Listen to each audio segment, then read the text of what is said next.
الرحمن الرحیم، میں لاہور لٹریری فیسٹیول کی طرف سے سب دیکھنے والوں کو اور جناب افتخار عارف صاحب کو خوش آمدید کہتا ہوں، اور میں شکریہ ادا کرتا ہوں لاہور لٹریری فیسٹیول کا بھی کہ انہوں نے مجھے ایک بار پھر یہ موقع دیا آپ سے بات کرنے کا، اور افتخار صاحب کا میں بہت ممنون ہوں کہ وہ ہماری درخواست پر تشریف لائے، اگرچہ ان کے لیے تھوڑا مشکل ہوتا ہے اس طرح کی جو نئی ٹیکنالوجی ہے اس کے ساتھ ہم آہنگ ہونا، ہمیں بھی مشکل پیش آتی ہے، اور لیکن بہرحال یہ چونکہ کووڈ-19 کے بعد ایک بن گیا ہے دنیا سے رابطے کا ذریعہ، تو ہم ان کے ممنون ہیں دفتر کے وہ تشریف لائے۔ افتخار عارف صاحب میرے خیال کسی بھی رسمی یا غیر رسمی تعارف کے محتاج نہیں ہے، ان کے بارے میں اتنی گفتگو ہو چکی ہے، وہ ان خوش نصیب شاعروں میں سے ہیں جن کے بارے میں آج سے 5 دہائیاں پہلے اور اب تک کے جتنے ممتاز ترین نقاد ہیں سب نے لکھا، فیض صاحب نے لکھا، گوپی چند نارنگ نے لکھا، اختر الایمان نے لکھا، انتظار صاحب نے لکھا، اور اس کے بعد ابو الخیر کشفی صاحب نے لکھا۔ کوئی ایسا اپنے زمانے کا ممتاز دانشور اور نقاد نہیں ہے جنہوں نے افتخار عارف صاحب کی شاعری کے بارے میں تفصیل سے نہ لکھا ہو۔ اور میں جب یہ ایک دفعہ دوبارہ دیکھ رہا تھا آپ کی کتاب میں تو مجھے لگا میں کیا بات کروں، اتنا کچھ لکھا گیا ہے، لیکن پھر بھی آپ کی شاعری میں بہت کچھ ہے جس پہ مزید بات ہو سکتی ہے۔ میں صرف چونکہ آپ اپنے بارے میں بھی بہت کچھ بتا چکی ہیں مختلف انٹرویوز میں، لیکن چونکہ اس فورم کے شاید کچھ ایسے لوگ ہوں جو نئے ہوں، جن کا شاعری سے اتنا پہلے تعلق نہ ہو، ایک نئی نسل اور خاص طور پر جو یہ ہماری ڈیجیٹل ورلڈ ہے اس سے بہت سے ایسے لوگ وابستہ ہیں، اس کو استعمال کرتے ہیں جو شاید ادب سے اتنا نہیں لگاؤ رکھتے۔ تو میں صرف ان کے لیے صرف آپ کی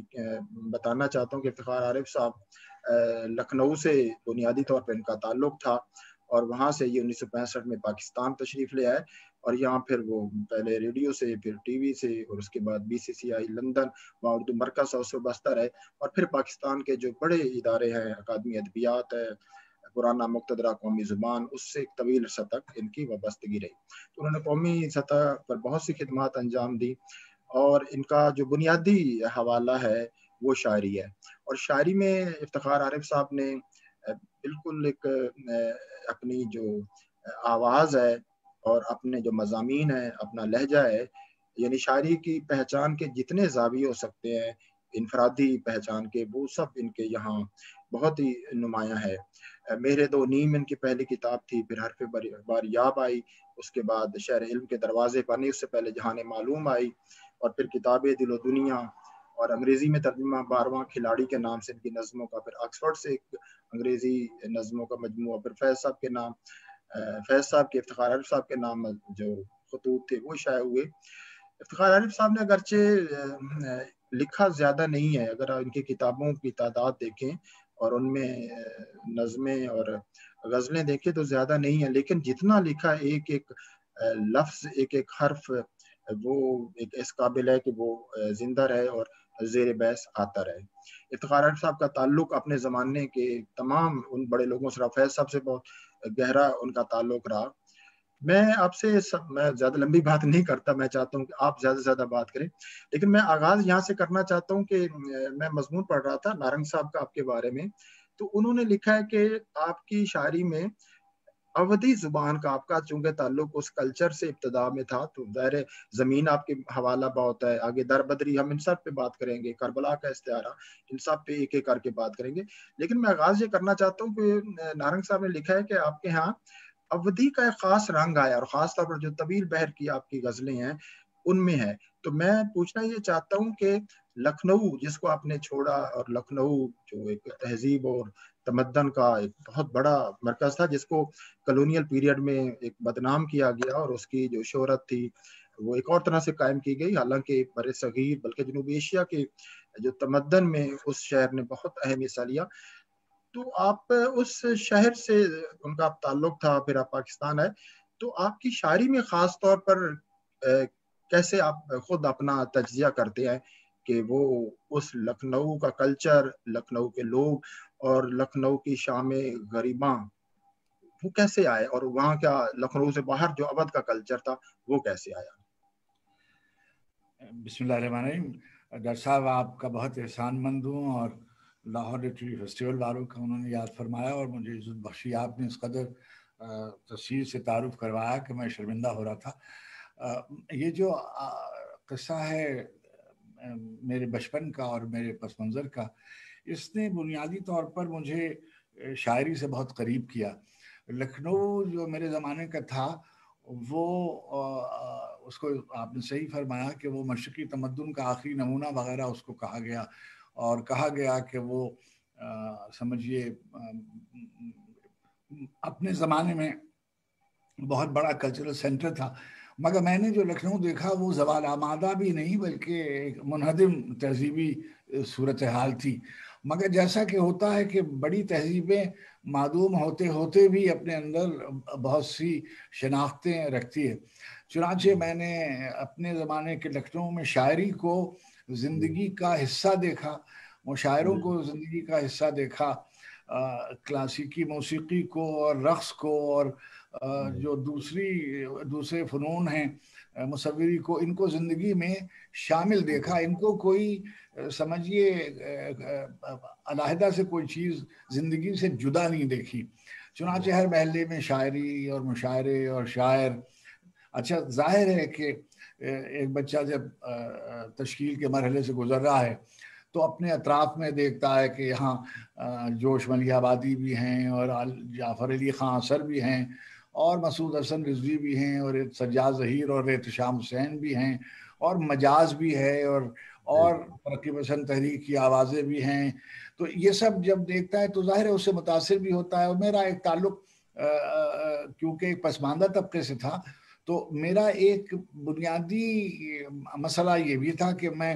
اپنے آپ کو جو ترقی پسند قوتیں تھیں اس زمانے کی، اب آپ اس کو کہیے کہ ایک طرح کی رومانوی وابستگی ہو جاتی ہے بچپن سے کہ بھائی یہ جو لوگ ہیں یہ ہماری زندگی کو بدل سکتے ہیں. چنانچہ ان سے ایک نسبت تھی. مگر میں نے یہ دیکھا کہ پھر مرثیے کی ایک روایت تھی کہ انیس اور دبیر کے خانوادے کے لوگ ابھی وہاں حیات تھے اور مرثیے کہہ رہے تھے اور مجلسیں ہو رہی تھیں. تو زبان جو تھی وہ انیس اور میر اور سودا اور آتش اور مصفی اور ناسخ اور جلال اور یہ سب جب ہوں گے تو یہ ممکن نہیں ہے کہ آپ شعر سے دلچسپی رکھتے ہوں اور آپ نے مثنویاں نہ پڑھی ہوں، مرثیے نہ پڑھے ہوں، شعر آشوب نہ دیکھے ہوں. اور پھر میرے زمانے میں ابھی وہ لوگ زندہ تھے جنہوں نے انگریزوں کے خلاف لکھنؤ میں ناکام جدوجہد آزادی کی بنیاد رکھی تھی. چنانچہ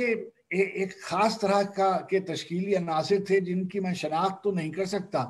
لیکن میں نے اپنے اندر میں کبھی کبھی دیکھتا ہوں، اب عمر کے اس مرحلے میں جب پلٹ کے دیکھتا ہوں تو میں کبھی کبھی نشاندہی کر سکتا ہوں کہ یہ لفظ کہاں سے آئے ہوں گے، یہ خیال کہاں سے آیا ہوگا، یہ تمثیل کہاں سے بنی ہوگی. یہ جو میں لکھتا ہوں،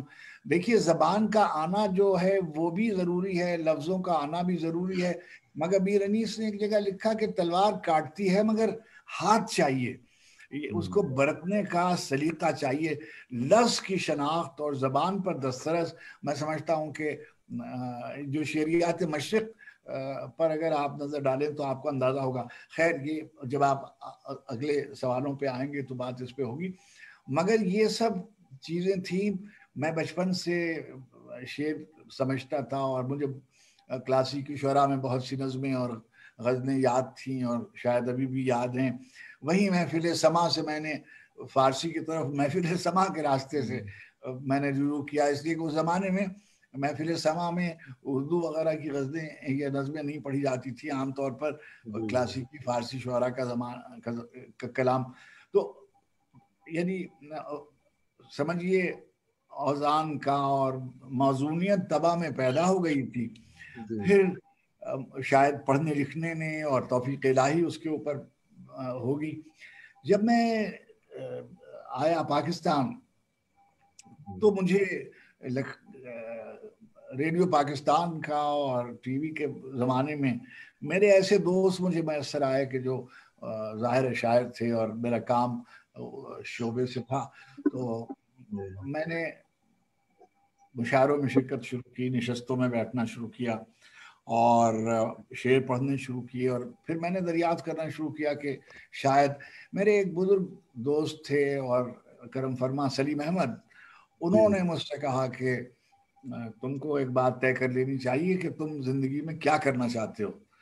اگر شاعری یا ادب تمہارا ترجیح اول نہیں ہے تو پھر تم زندگی میں کامیاب بحیثیت شاعر کے نہیں ہو سکتے. اس سے آپ فلرٹ نہیں کر سکتے. یہ پاس ٹائم نہیں ہے، یہ کوئی تفریح نہیں ہے کہ آپ کے پاس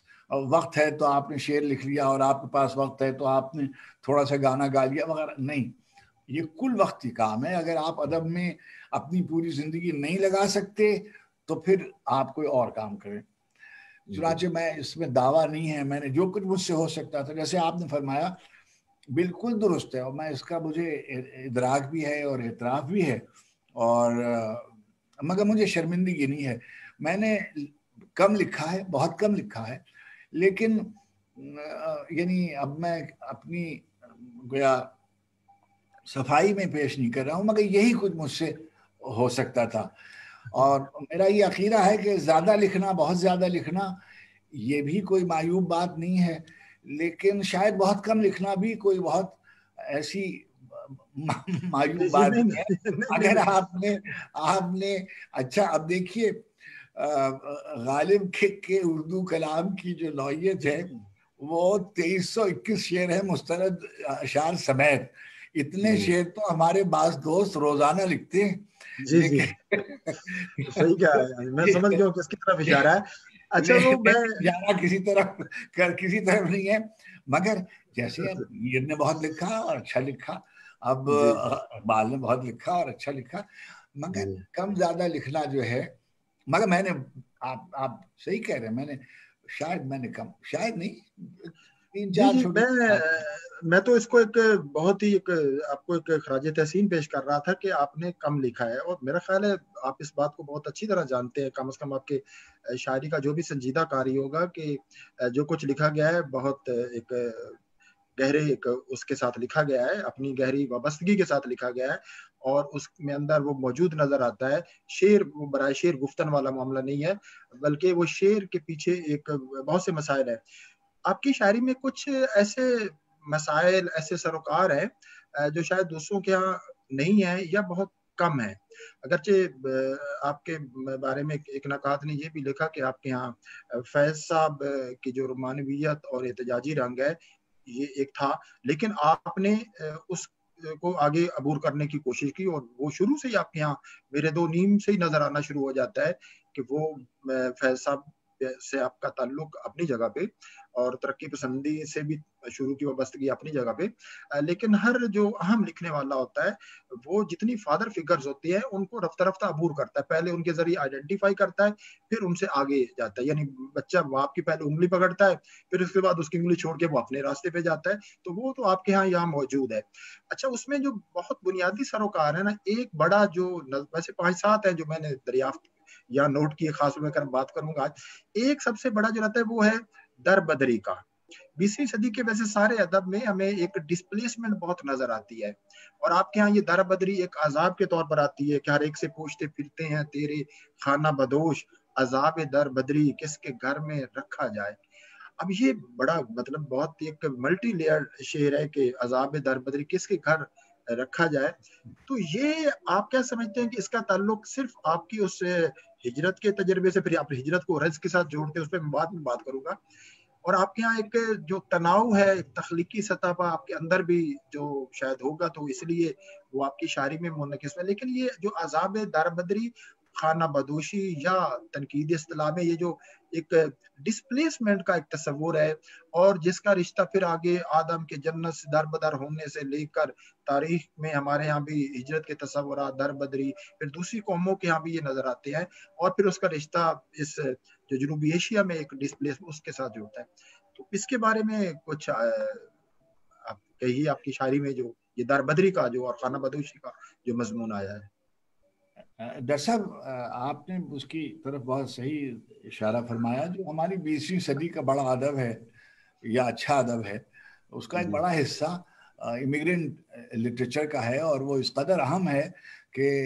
بعض مغربی دانشگاہوں میں یہ بحیثیت مضمون کے پڑھایا جاتا ہے اور اس کو اعلیٰ سطح پر نصابی طور پر بھی شامل کیا گیا ہے، اور سمجھیے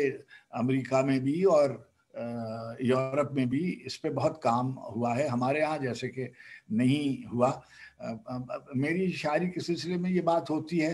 اور نثار احمد فاروقی ایک بہت بڑے ہندوستان کے نقاد تھے، انہوں نے اس کا تجزیہ کرتے ہوئے ایک لفظ استعمال کیا تھا جو میں نے بعد میں باہر جا کر دیکھا کہ ادب محجر جو ہے اس کی کہ کوئی ایک باقاعدہ صنف کے طور پر مشرق وسطیٰ میں فلسطینیوں کے پس منظر میں بہت استعمال ہوا۔ تو دیکھیے میں کوئی اس کا تجزیہ آپ ماشاءاللہ نقاد ہیں، بہتر سمجھ سکتے ہیں، میں کر نہیں سکتا ہوں۔ اس میں میرے انفرادی تجربات بھی شامل ہیں اور ایک اجتماعی صورتحال جس سے میں دوچار رہا اور وہ بھی شامل۔ دیکھیے میں لکھنؤ سے اکیلا پاکستان آیا تھا، ایک بالکل اجنبی معاشرے میں جہاں کوئی مجھ کو جانتا نہیں تھا، میں کسی کو سے واقف نہیں تھا۔ اچھا، اب میں یہ فرق کرتا ہوں اور میں نے اپنی شاعری میں یہ واضح کرنے کی کوشش کی ہے کہ جو شکم کی آگ لیے پھر رہی ہے شہر بہ شہر، سگے زمانہ ہے ہم کیا ہماری ہجرت کا، یہ کوئی بالکل دوسری صورت ہے۔ اور یہ کہ تمام عمر چلے اور گھر نہیں آیا، یہ ایک دوسری صورت ہے۔ عذاب دربدری کس کے گھر میں رکھا جائے، یہ ایک اور صورت ہے۔ اور یہ میں جس میں رہ رہا تھا وہی گھر میرا نہ تھا، یہ ایک اور صورت ہے۔ ایک صورت وہ بھی ہے کہ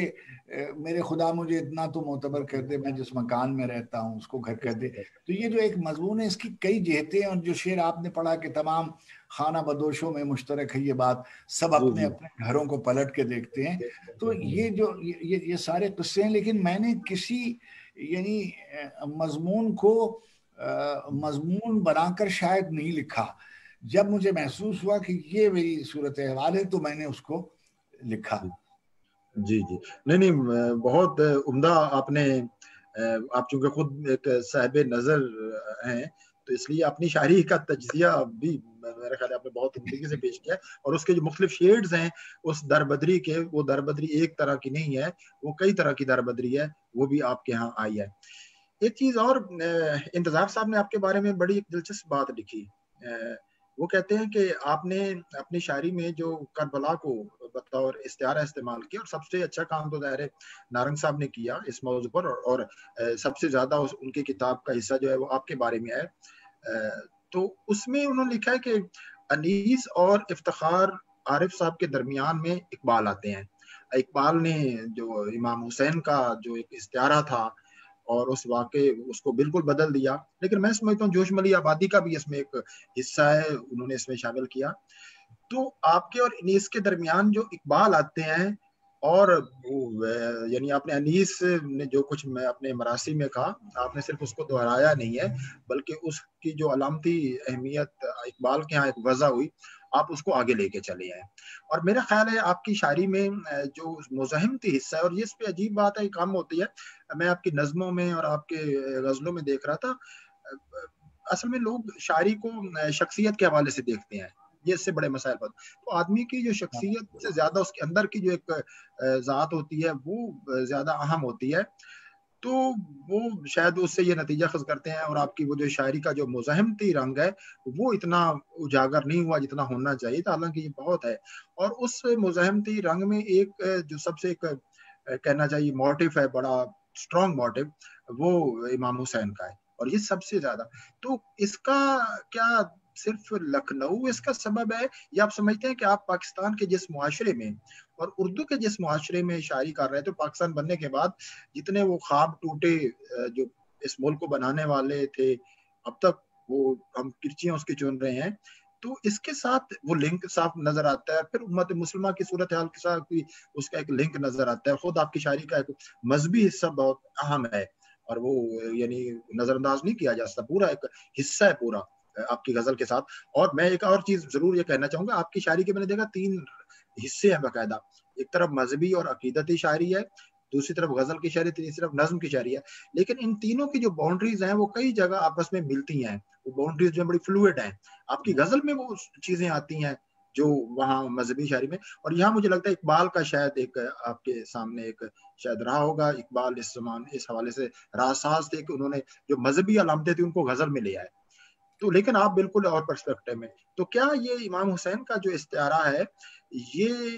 صرف لکھنؤ سے اس کا تعلق ہے یا پاکستان کی جس طرح میں نے ذکر کیا اس کی جو مجموعی صورتحال ہے اس کو بیان کرتا ہے اور ایک شاعر کی اور ایک تخلیق کار کی جو مزاحمت ہے اس کو سمبلائز کرتا ہے؟ جو آپ نے نشاندہی فرمائی تہذیب عزاداری امیر انیس کا مرثیہ یا دبیر کا مرثیہ، یہ جو مرثیے کی تہذیب ہے اس سے ظاہر ہے کہ میں اس میں میری پرورش ہوئی تھی اور اس میں میری نشوونما ہوئی تھی. مگر جب میں پاکستان آیا، مگر اس سے پیشتر بھی اقبال جو تھے یہ مجھے ہمیشہ سے پسند تھے، اور ذاتی طور پر مجھے بچپن سے میری والدہ مرحومہ نے جیسے مجھے شکوہ پورا یاد تھا، مجھے میری سمجھ میں نہیں آتا، اب بھی نہیں آتا، مگر جیسے مسجد قرطبہ وغیرہ کی نظمیں جو تھیں انہوں نے مجھ کو یاد کرائی ہوئی تھی، اور میں بیت بازی کے مقابلوں میں غزل کے رومانوی اشعار کے بجائے اس طرح کی نظمیں بھی پڑھتا تھا. اچھا، ابھی میرے ساتھ کے طالب علم ہیں وہ اس کی تصدیق فرمائیں گے. جب میں پاکستان آیا تو مجھے ایک عجیب و غریب صورتحال سے گزرنا پڑا. ڈاکٹر صاحب، میں نے جب پہلا قصہ اس طرف شعر سنجیدگی سے کہنا شروع کیے تو میں نے غزل لکھی، وہی پیاس ہے، وہی دشت ہے، وہی گھرانہ ہے، مشکیزے سے تیر کا رشتہ بہت پرانا ہے، صبح سویرے رن پڑنا ہے اور گھمسان کا رن راتوں رات چلا جائے جس کو جانا ہے. تو سب سے پہلے جو آپ کے گویا بھی بزرگ دوستوں میں اور میرے بھی بزرگ دوستوں میں ڈاکٹر وزیر آغا، انہوں نے بہت اس کی بہت داد وغیرہ دی جو میرے لیے بہت حوصلہ افزا تھی، اس لیے وہ ایک بالکل جداگانہ، میں ان سے واقف اس وقت نہیں تھا. میرے بعض احباب نے جن کا تعلق فقہ جعفریہ سے تھا انہوں نے اس پر بہت گویا اعتراض کیا. انہوں نے کہا کہ دیکھیے غزل میں یہ لکھ رہے ہیں کہ حریم لفظ میں کس درجہ بے ادب نکلا، جسے نجیب سمجھتے تھے کم نسب نکلا، اور سپاہ شام کے نیزے پہ آفتاب کا سر کس اہتمام سے پروردگار شب نکلا. یہ غزل میں سلام کے، تو مجھے بہت آزردگی ہوئی، اور اس کو یہ نہیں معلوم کہ سلام میں اور غزل میں کیا فرق ہے. تو میں نے سلیم احمد صاحب سے کہا کہ دیکھیے فلاں دوست میرے جو ہیں وہ یہ کہتے ہیں. تو انہوں نے کہا کہ تمہارا محبوب تو اتنا خوبصورت ہے، تم لکھو. اچھا، اب ڈاکٹر صاحب بالکل اب یعنی اب آپ اس کی غزل کی اشاعت کا زمانہ دیکھیے اور اپنی سیاسی صورتحال کو دیکھیے. اب ظاہر ہے کہ مارشل لاء کے زمانے میں یا فوجی آمریتوں کے زمانے میں یا جبر و استبداد کے زمانے میں ہر آدمی ایک ہی طرح سے نہیں لکھتا. یعنی فرض کیجئے حبیب جارف صاحب لکھ رہے ہیں تو وہ کسی اور طریقے سے اس کو لکھیں گے، یا لکھا انہوں نے یا فہمیدہ نے اور طرح سے لکھا، فیض صاحب نے اپنے طریقے سے لکھا، بلکہ میں کہوں کہ نورمیم راشد نے بھی اگر آمریت کے خلاف لکھا تو انہوں نے اپنے طریقے سے لکھا. اچھا، میں جب شعر میں نے شروع کیے تو میں نے اپنے طریقے سے لکھا. ابھی بھی میرا مطالعہ ناقص ہے، مگر اس وقت تک میں بحیثیت نظریے کے اس طرف مائل نہیں ہوا تھا. ابھی ایک شاعر کے طور پر جو میرے دل نے مجھے تجویز کیا وہ میں نے قلم بند کر دیا. اب میں نے ریڈیکل تھیولوجی اس وقت تک نہیں پڑھی تھی، اور لاطینی امریکہ کی جو بحثیں تھیں یعنی کہ کیسے مذہب اور ریولوشنری آئیڈیاز کو کے امتزاج سے کوئی نیا لہجہ بنایا جا سکتا ہے، یہ بحثیں میں نے ابھی نہیں پڑھی تھی، لیکن میں نے لکھنا شروع کر دیا تھا. اب آپ غور فرمائیے، میں کہوں کہ جی میں نے تو سب کو پڑھ لیا تھا، مثلا ارنسٹو کارڈینل وغیرہ کو نہیں، میں نے نہیں پڑھا تھا. میں نے فرض کیجئے میں یہ کہوں کہ کبھی دو چار نظمیں پیبلو نیرودا کی ان کی ترجمہ ہوتی تھی، ناظم حکمت کی ترجمہ ہوتی تھی، یا فیض صاحب کو پڑھ لیتے تھے یا احمد شاملو کو پڑھ لیتے تھے، مگر میں نے کوئی اس کو اس طریقے سے نہیں. لیکن میرے اندر کوئی چیز تھی جو مجھ سے کہتی تھی کہ میں اچھا اب کیا ہوا کہ میں نے جب اقبال کو پڑھا تو جیسے فرض جلال الدین رومی نے کہا کہ شیر خدا اور اس سمے دستانم آرزوست، مگر اقبال نے کہا کہ تیر و سنان و خنجر و شمشیرہ معزوست، اور کیا کہ بامن میاں کے مسلک شبیرہ معزوست. تو جو مسلک شبیری ہے اس کا تصور میں نے مرثیے سے بھی نہیں لیا اور میں نے کسی اور کے کلام سے میں نام لیے بغیر کہتا ہوں نہیں لیا، یہ میں نے اقبال سے میں نے اس کا استفادہ کیا۔ اچھا، پھر جن لوگوں نے ذرا سا بھی تھوڑی سی بھی فارسی کے ساتھ، مجھے تو زیادہ فارسی نہیں آتی مگر میں نے جتنا فارسی میں اقبال کو پڑھا، میں سمجھتا ہوں کہ پورے فارسی کے ادب میں کوئی ایک شاعر بھی اقبال کے حوالے سے جس طریقے سے انہوں نے ان اکابرین کو جو ان کے لیے مثالی کی حیثیت رکھتے ہیں لکھا ہو جیسا اقبال نے لکھا، چنانچہ میں نے ان سے استفادہ کیا۔ اب کیا ہوا کہ جب میری کتاب آئی مہر دو نیم، تو اس میں فیض صاحب نے 2 جملے میری حوصلہ افزائی کے لیے اور خود نوازی کے طور پر لکھے کہ افتخار نے ہمارے زمانے میں جب قیس و فرحاد وغیرہ کا قصہ تھا اور منصور کا قصہ تھا، اس نے اپنے روحانی جو سرچشمے تھے ان کی طرف رجوع کیا۔ یہ آپ یقین کیجئے گا کہ یہ تخلیقی طور پر اللہ کی توفیق تھی کہ میں نے لکھا، میں نے عمدن نہیں لکھا، حالات ایسے تھے۔ پھر کیا ہوا کہ میں نے دیکھا کہ اس میں گنجائشیں بہت ہیں۔ جب اب میں اچھا نہیں لگتا مگر آپ نے کیونکہ اس کا ذکر عذراء کرم فرمایا ہے تو میں کہتا ہوں کہ جب بھٹو صاحب کا قصہ ہوا تو میں لندن میں تھا اور میں نے وہاں سے فرات کے ساحل پر ہوں یا کسی اور کنارے پر، سارے لشکر ایک طرح کے ہوتے ہیں، سارے خنجر ایک طرح کے ہوتے ہیں، گھوڑوں کی ٹاپوں میں روندی ہوئی روشنی، جلے ہوئے خیموں میں سہمی ہوئی روشنی، دریا سے مقتل تک پھیلی ہوئی روشنی، سارے منظر ایک طرح کے، یعنی یہ والی نظم میں نے کہی۔ پھر مصاحبین شاہ، اب جو نظمیں میں نے لکھنی شروع کی اس میں بھی یہ جو علامتی استعاراتی طور پر کربلا کا واقعہ تھا، اس کو میں نے اپنی بساط بھر، اپنی اوقات بھر اس کو لکھنے کی کوشش کی۔ اچھا، ظاہر ہے کہ میرے دوست برادر بزرگ پروفیسر گوپی چند نارنگ، اللہ ان کو عمر دے، انہوں نے اس کی طرف بہت تفصیل سے لکھا۔ میرے بعد یہ نہیں کہ میری وجہ سے، میرے بعد بہت سے لوگوں کی توجہ اس طرف گئی اور انہوں نے ہر غزل میں کہیں نہ کہیں یہ سب لکھنا شروع کیا۔ مگر اگر آپ ملاحظہ فرمائیں، میں نام نہیں لیتا ہوں، ہندوستان میں بھی بعض لوگوں نے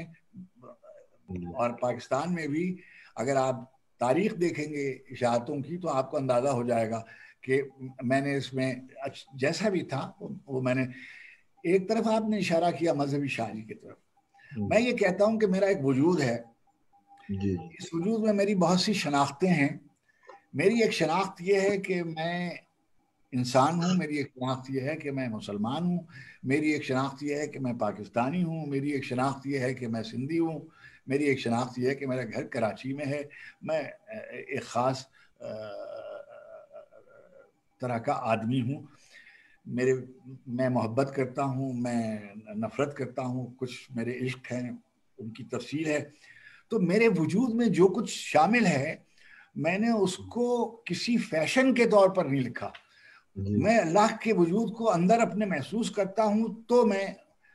حمد لکھتا ہوں۔ میں اگر نعت میں نبی کریم علیہ الصلوۃ والتسلیم کے حوالے کو اپنے وجود میں محسوس کرتا ہوں تو میں نے اس صداقت کو لکھا ہے۔ اگر امیر المومنین علی ابن ابی طالب کو یا حسین ابن علی کو اپنے اندر محسوس کرتا ہوں یا سیدہ فاطمہ سلام اللہ علیہا کو اپنا مثالیہ سمجھتا ہوں اور ان کو محسوس کرتا ہوں، تب میں نے ان کو لکھا۔ پاکستان کی سرزمین سے اگر میری محبت ہے تو میں یعنی جو لوگ کسی اور طرح سے اس کو لکھتے ہیں ان کو حق حاصل ہے کہ وہ اپنی طرح سے اس کو لکھیں، نہیں لکھنا چاہتے ان کو حق حاصل ہے کہ یہ ان کو لکھیں۔ لیکن اگر کسی نظریات کے ماننے والے کو یہ حق حاصل ہے کہ وہ فرض کیجئے کہ ایلیا ایرنبرگ والی بات کے یا گورکی والی بات یا جندن والی بات کے ترقی پسند تحریک میں جنہوں نے کہا تھا کہ بھائی ان کا یہ کام یہ ہے کہ وہ عوام کو بیدار کریں اور زمین کے حوالے سے اور خلق خدا کے خیر کے لیے ان کو حق حاصل ہے کہ وہ کریں، تو مجھے بھی یہ حق حاصل ہے کہ میں اپنے وجود کی سچائیوں کا جو بھی جس کو میں سمجھتا ہوں، اچھا میں جب یہ لکھ رہا ہوں تو میں آپ سے یہ نہیں کہہ رہا ہوں کہ آپ میرے نظریے سے اتفاق کریں، میں آپ سے اتنی گزارش کر رہا ہوں، مطالبہ تو نہیں کر سکتا مگر اتنی گزارش کر رہا ہوں کہ میرے دائرہ شعر کو یا میرے جیسے لفظ آپ نے استعمال کیا آج کل بہت استعمال ہوتا ہے ہندوستان میں سروکار والا، کہ جو آپ کے کنسرنز ہیں تو اس کو آپ میرے حوالے سے دیکھیے، اور اگر آپ اس کو مناسب سمجھتے ہوں تو اس کی توصیف کر دیجئے، ورنہ آپ رد کر دیجئے۔ جی یہ خیر آپ کا نقطہ بہت اہم ہے کہ اگر ادب انسانی ہستی کو پیش کرتا ہے تو انسانی ہستی میں یا انسانی وجود میں جو اس کی شناختیں ہیں یا اس کی جو سطحیں ہیں یا جو درجے ہیں تو ان کو ظاہر ہونا چاہیے، اور اس میں کوئی قباحت نہیں ہے۔ اصل مسئلہ صرف یہ ہے کہ جو کچھ ظاہر ہوا ہے وہ ادب کے پیمانے پر، جمالیات کے پیمانے پر ہے، یہ بنیادی چیز ہے۔ تو وہ اور ہماری خود ڈاکٹر صاحب آپ کا سخن بالا ہوتا ہے۔ میں ایک بات یہ کہتا ہوں کہ جیسے نعت ہے اور جیسے برسیہ ہے، یہ یا قومی ترانے، قومی نغمے لکھے جاتے ہیں، تو میں یہ کہتا ہوں کہ یہ سب بہت اچھے ہیں، مگر اس کی داد آپ کو ادب میں اس وقت ملے گی جب آپ ادب کے جمالیاتی تقاضوں کو پورا کریں گے۔ یعنی صرف یہ کہ آپ کو داد دی جائے کہ آپ نے کوئی اس طرف اس کو مضمون اور موضوع بنایا ہے، یہ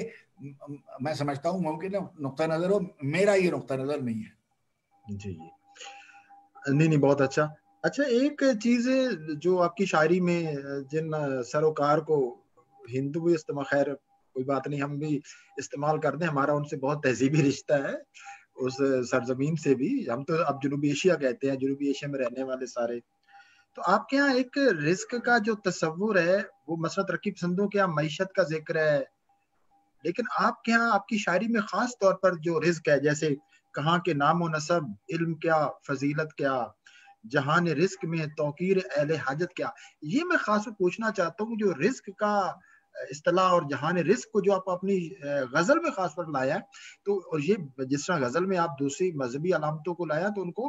وہ ساری جس کو کلاسیکی اصطلاح میں تغزل کہتے ہیں وہ ان میں آ گیا ہے، اس لیے اس پہ تو کوئی اعتراض نہیں ہے فنی طور پر، اور اس میں ایک علامت کی سطح ہے۔ اسی طرح یہ جو رزق کا مسئلہ آپ کے یہاں آیا ہے، اور کہیں کہیں خود ملامت کا انداز بھی ہے کہ جیسے یہ انسان کو جو نچلی سطح پہ لے جاتا ہے اور انسان کو کئی سمجھوتے کرنے پڑتے ہیں، تو اس طرح کے کچھ اعترافات بھی ایک کہیں دکھائی دیتے ہیں۔ تو یہ میں اس پہ ڈاکٹر صاحب دیکھیے، ہم جو یعنی میں اپنے بارے میں کہہ رہا ہوں کہ ہم جو پسماندہ طبقوں سے آئے ہوئے لوگ ہوتے ہیں، ہمیں بہت سی مشکلات کا سامنا ہوتا ہے۔ ہمیں یعنی ہم کسی بڑے باپ کے بیٹے نہیں ہوتے، ہمارے پاس جاگیریں نہیں ہوتی، ہمارے پاس کارخانے نہیں ہوتے، ہم کسی میڈیا ہاؤس سے ہمارا تعلق نہیں ہوتا، ہم کسی سیاسی رہنما کی اولاد نہیں ہوتے۔ ہمیں اپنی زندگی خود شروع کرنی ہوتی ہے۔ جب ہم شروع کرتے ہیں تو ہم کو بے شمار، جس کی طرف آپ نے اشارہ کیا، مفاہمتوں کا سامنا کرنا پڑتا ہے، جبر کا سامنا کرنا پڑتا ہے۔ دیکھیے میں جب ڈاکٹر صاحب آپ سے بڑی مراد یہ کہ آپ نے کیا، آپ ماشاءاللہ صاحب علم آدمی ہیں، آپ نے ایک یونیورسٹی سے وابستگی اختیار کی، ایک ادارے سے وابستگی اختیار کی۔ اچھا اب یہ سب جو ہے یہ کسی نہ کسی اسٹیبلشمنٹ، آپ اس کو کہہ لیجیے، کسی سرکاری ملازمت جو ہے، ہم اور کیا کریں؟ ہمارے پاس چوائسز کیا ہیں؟ ہمارے پاس انتخاب کیا ہے؟ ہم کیا کریں؟ یعنی میں جب ملازمت کے لیے نکلوں گا تو میں کسی ریڈیو پاکستان میں جاؤں گا، کسی ٹیلی ویژن میں جاؤں گا، کسی اخبار سے وابستہ ہوں گا۔ سارے اخبار، سارے چینل، ساری دانشگاہیں،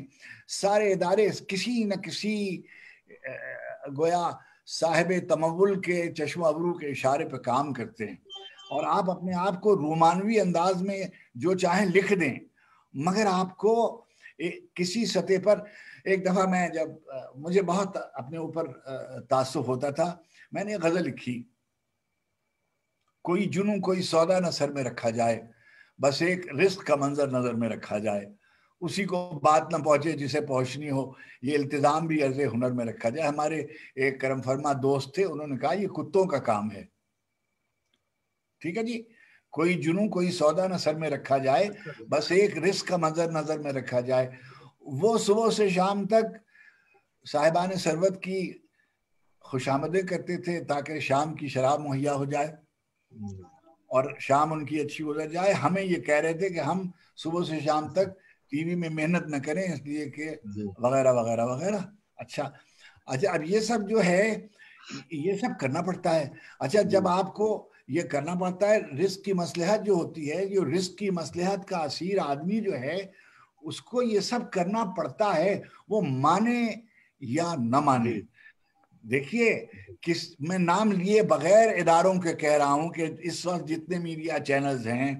یا کسی نہ کسی سرمایہ دار کے چشم و ابرو کے اشارے پہ چل رہے ہوتے ہیں نا, جو اپنے ملک کے چشم و ابرو کے اشارے پہ نہیں چل رہے ہوتے وہ بڑی بڑی غیر سرکاری این جی اوز کے چشم و ابرو کے اشارے پہ چل رہے ہوتے ہیں. ٹھیک ہے جی, تو یعنی میں نام لے کر بتا سکتا ہوں کہ کون سے چشم ادارہ جو ہے اس کے جو ڈونرز ہیں وہ کہاں سے آ رہے ہیں. تو میری گزارش یہ ہے کہ بڑی بڑی زبانیں جو ہیں, اچھا اب ہم سے وہ یہ کہہ رہے ہیں کہ جی آپ نے سرکاری ملازمت کر لی. اچھا بھئی ہم کیا کرتے, آپ مجھے بتائیں. میں کسی یونیورسٹی میں پڑھاتا نا, آپ نے مثلا لمس میں آپ نے پڑھایا, آپ نے جی سی یونیورسٹیوں میں اس میں یونیورسٹی میں پڑھایا, میں نے کسی ریڈیو میں کام کیا, میں نے کسی ٹی وی میں کام کیا, میں نے نیشنل بک فاؤنڈیشن میں کام کیا. اچھا میں کیا کروں اور اچھا یہ, لیکن اب آ جائیے دوسری طرف, یہ میرا انفرادی مسئلہ نہیں ہے. صحیح, اصل مسئلہ یہ کہ یہ ایک آدمی کا نہیں ہے, یہ عام آدمی کا مسئلہ نہیں ہے. یعنی میں تو دیکھیے میں نے یہ لکھا کہ خواب دلاویز کی نسبت سے ملا کیا, جس دربدری اس در دولت سے ملا کیا. تو کوئی آدمی پلٹ کے میرے منہ پہ تھوک سکتا ہے کہ افتخار عاجز صاحب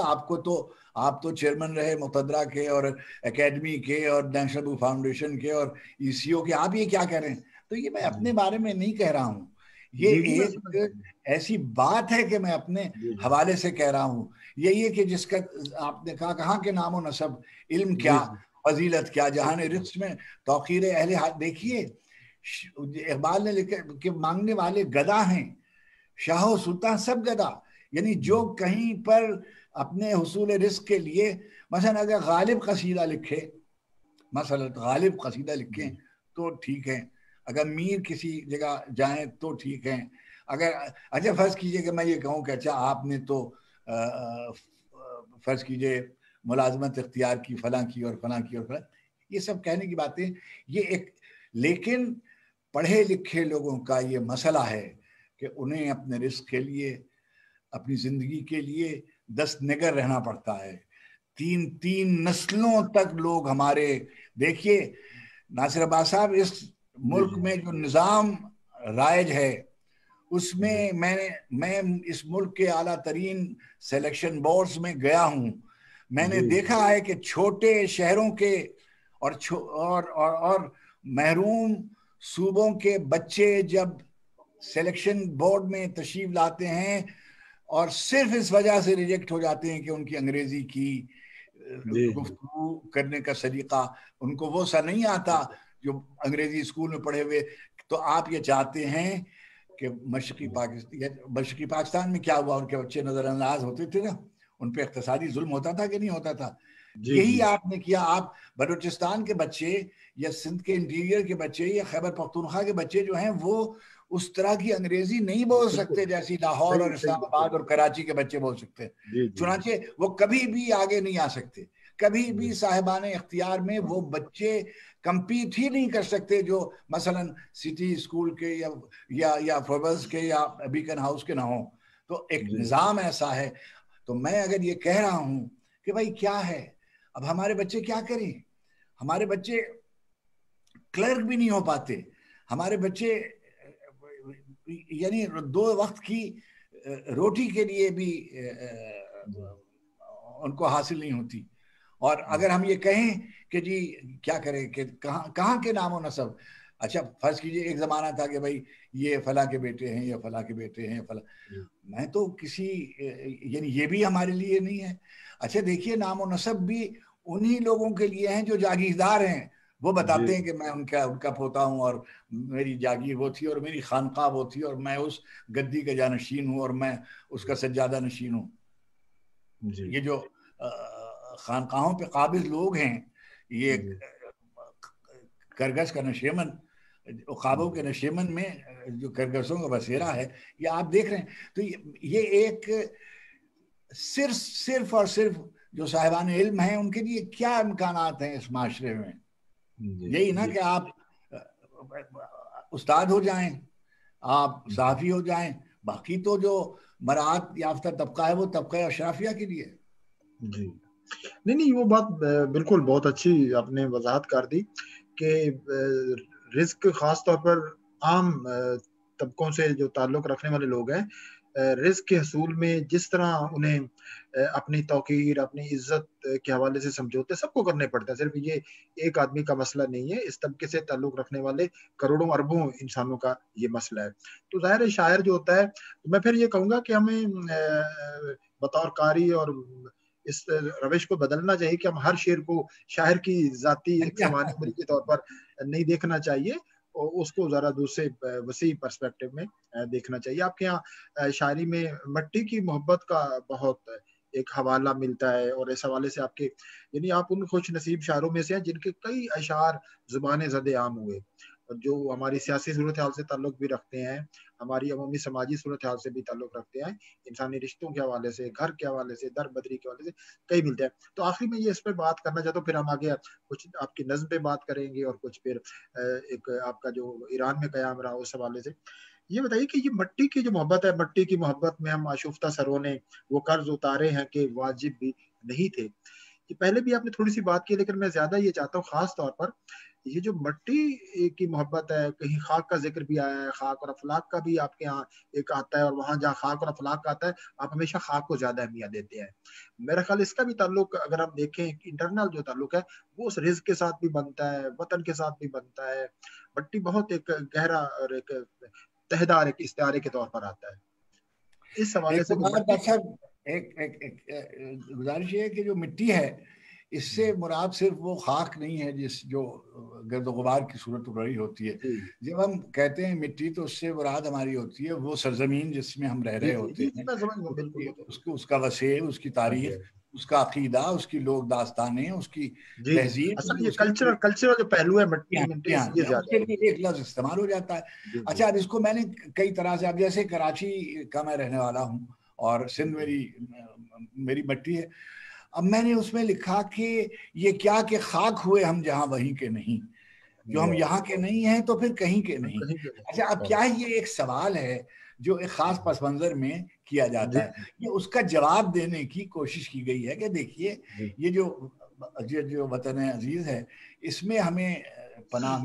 ایک خاص طبقے کو پناہ ملی ہے, اب ہمارا سب کچھ جو ہے وہ یہی ہے, اور یہیں سے ہمارا مقدر ہے, اور جو ہم یہاں کے نہیں ہیں تو پھر کہیں کے نہیں. یہ ایک صورت احوال ایک ہی ہے. دوسری صورت احوال یہ ہے کہ مٹی کی محبت میں ہم آشفتہ سروں نے وہ قرض اتارے ہیں کہ واجب بھی نہیں تھے. اچھا, اب کیا ہے, ہم بہت سی جگہوں پر تانے دیے جاتے ہیں بعض لوگوں کو کہ آپ تو جہاں پہ جا کے سزا دی, یہی کیا جواب آیا, یہ لوگ کون ہیں, پوچھو کہاں سے آئے ہیں. یہ ایک ایشو ہے جو اٹھتا رہتا ہے, یہ ایک اس کا جواب فراہم, یعنی سب چیزیں جو ہیں وہ ایک طرح سے نہیں دیکھی جاتی. دوسری بات یہ ہے کہ آخر کار ہم جو لوگ ہیں, میں نے جیسے مسلسل یہ ایک اس کو بنائے رکھا ہے اپنا موقف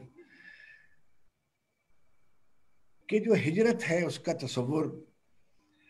ایک قربانی کے ساتھ وابستہ ہے. ایک شہر سے دوسرے شہر جانا ترک سکونت ہجرت نہیں ہے.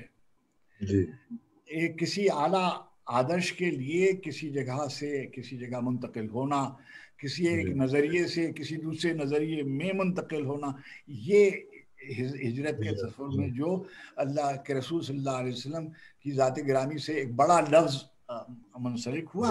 اس سے آپ نے استفادہ کیا اور یہ دو لفظ استعمال ہوئے. اچھا, اب قصہ کیا ہے کہ بہت ہی تانے دیے جاتے ہیں بعض چیزوں کے,